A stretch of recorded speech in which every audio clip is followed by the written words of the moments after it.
Phulkari തെപ്ചി കോട്ടയിലെ cut work പാറ്റേണിൽ വരുന്ന സാരീസ് ആട്ടോ. അതേ പാറ്റേൺ തന്നെയാണ്, കട്ട് വർക്ക് വരുന്ന സെയിം സ്റ്റൈലിൽ തന്നെയാണ്. ലോഗോ ബോർഡർ വരുമ്പം അതേ ഫ്ലോറൽ ഡിസൈൻസാണ് വരുന്നത്. ഡിസൈൻസും വന്നിട്ട് അതിലായിരിക്കും ഹണികോം പാറ്റേണിലുള്ള കട്ട് വർക്ക് വരുന്നത്. കോട്ടയാണ് സാരിയുടെ ഫാബ്രിക് വരുന്നത്. റണ്ണിങ് ബ്ലൗസ് വരുന്നുണ്ട് സാരിക്ക്. ഇതേ പാറ്റേണിൽ തന്നെയായിരിക്കും ബ്ലൗസ് വരുന്നത്. അക്വാ ബ്ലൂ ആണ് സാരിയുടെ ഷെയ്ഡ് വരുന്നത്. ടീൽ ബ്ലൂവും അക്വാ ബ്ലൂവും കൂടി ചേർന്ന് വരുന്ന നല്ലൊരു കളർ ടോണിലാട്ടോ സാരി വരുന്നത്. ഇതിൽ കട്ട് വർക്ക് ഡിസൈൻസ് വരുന്നത് ഈ ഒരു പാറ്റേണിലാണ്. ഫ്ലോറൽ ഡിസൈൻ തന്നെയാണ്, പക്ഷേ ആ ഫ്ലോറൽ പാറ്റേണിൽ ഒരു ചെറിയൊരു വേരിയേഷൻ വന്നിട്ടുണ്ട്. ഈ ഒരു പാറ്റേണിലായിരിക്കും കട്ട് വർക്ക് വരിക. ലാവൻഡർ ടോണിൽ തന്നെയായിരിക്കും ഹണികോം പാറ്റേണിലുള്ള കട്ട് വർക്ക് വരുന്നുണ്ട്. ഫ്ലോറൽ എംബ്രോയിഡറി ഈ ഒരു പാറ്റേണിലാണ് വരുന്നത്. ബ്ലാക്ക് ടോണിലും സോഫ്റ്റ് ഫുൾക്കാരി തെപ്ചിയിൽ ഈ ഒരു സ്റ്റൈലിൽ തന്നെ ആയിരിക്കും കട്ട് വർക്ക് ബോർഡർ വരുന്നുണ്ട്. ഈ ഒരു പാറ്റേണിലായിരിക്കും വരും. ഈ ഒരു സ്റ്റൈലിൽ വരുന്നുണ്ട്.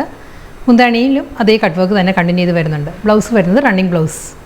ലാസ്റ്റ് കളർ ആട്ടോ വരുന്നത് ലൈലാക്ക് ടോണാണ് സാരി വരുന്നത്. സെയിം സ്റ്റൈലിൽ തന്നെയാണ് കട്ട് വർക്ക് ബോർഡർ വരുന്നത്. അതേ പാറ്റേണിൽ തന്നെയാണ് ഫുൾ സാരിയും വരുന്നത്. ഫുൾക്കാരി തെപ്ചി കോട്ട, റണ്ണിങ് മുന്താണി,